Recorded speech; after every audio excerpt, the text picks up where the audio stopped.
आणि आता सविस्तर बातमीपत्राची सुरुवात करूया एका मोठ्या बातमीनं। अगदी थोड्याच वेळामध्ये नाशिकच्या गंगापूर धरणातनं विसर्ग करण्यात येणार आहे। गंगापूर धरणातनं 4000 क्युसेक इतक्या वेगानं पाण्याचा विसर्ग करण्यात येईल। त्यामुळे नदीकाठच्या नागरिकांना प्रशासनानं सतर्कतेचा इशारा दिलेला आहे।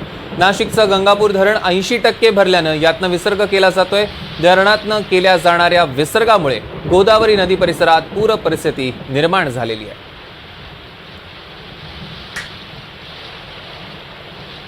या संदर्भातले अधिकचे अपडेट्स आपण घेणार आहोत। किशोर बेलसरे आपले प्रतिनिधी आपल्या सोबत जोडले गेले, त्यांच्याकडनं किशोर काय सांगाल? अगदी थोड्याच वेळात विसर्ग सुरू होणार आहे असं कळतंय, काय अपडेट्स? सौरभ, विसर्ग होण्याच्या आधी मी तुम्हाला नाशिक जिल्ह्यातील जे मुख्य जी गोदावरी नदी आहे त्याची परिस्थिती दाखवेल। तुम्ही बघू शकता कसे ह्या गोदावरीने रौद्र रूप धारण केलेलं आहे। आपण आता आहोत आहे रामकुंड परिसरात, ज्या ठिकाणी सर्व लोक धार्मिक विधी करता येतात। हे रामकुंड आणि लक्ष्मण कुंड परिसर आहे आणि हे संपूर्ण परिसर आपण बघू शकतो आता पाण्याखाली जाताना दिसतंय। हे केवळ 500 क्युसेस पाणी सोडलं त्यावर हा एवढा मोठा फोर्स आपल्याला पाण्याचा दिसून येतोय। अजून 4 वाजेनंतर हा 4000 क्युसेसने वाढणार आहे। त्यामुळे परिसरातील गोदावरीची पातळी अजूनही वाढू शकते।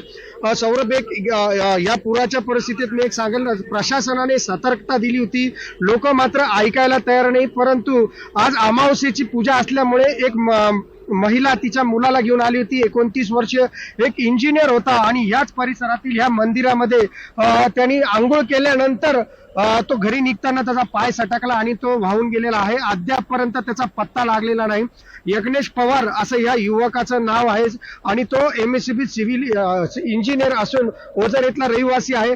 नाशिक जिल्ह्यातली परिस्थिती पाहता नाशिक जिल्ह्यामध्ये एकूण 24 धरणं आहेत, त्यापैकी आता 70% वरती धरणांचा साठा भरलेला आहे। नाशिक जिल्ह्यामध्ये मागील वर्षी देखील जुलैच्या एंडिंगला आणि ऑगस्टच्या सुरुवातीला मोठ्या प्रमाणात पूर पाऊस आला होता।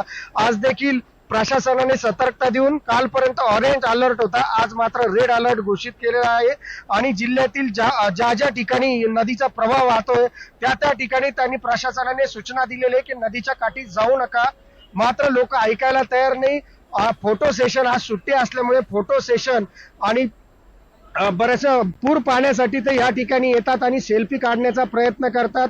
नाशिकच्या ह्या गोदावरीमध्ये आता सध्या जसं गंगापूर डॅम मधून आता 80% भरल्यानंतर आपण बघू शकतो 4000 क्युसेसने पाणी सोडले जाणार आहे। परंतु त्याआधी दारणा धरणातून साधारण 22000 क्युसेसने पाणी सोडलं गेलेलं आहे। नांदूर मध्यमेश्वर या ठिकाणी आता आपल्याकडे 44000 क्युसेसने पाणी गोदावरीत सोडल्या जात आहे। त्यामुळे जायकवाडीच्या धरणाला याची आनंदाची गोष्ट आहे की त्या ठिकाणी ते लवकरच धरण भरेल, कारण नाशिक जिल्ह्यात हा पाऊस सुरू झालेला आहे। अजून काही 3 ते 4 दिवस हा पाऊस सलग राहू शकतो असे प्रशासनाने सांगितले आहे, कारण आजच त्यांनी रेड अलर्ट दिलेला आहे। नाशिक मधील मुख्य जे धरणं आहेत, बाहुली असो, गंगापूर डॅम असो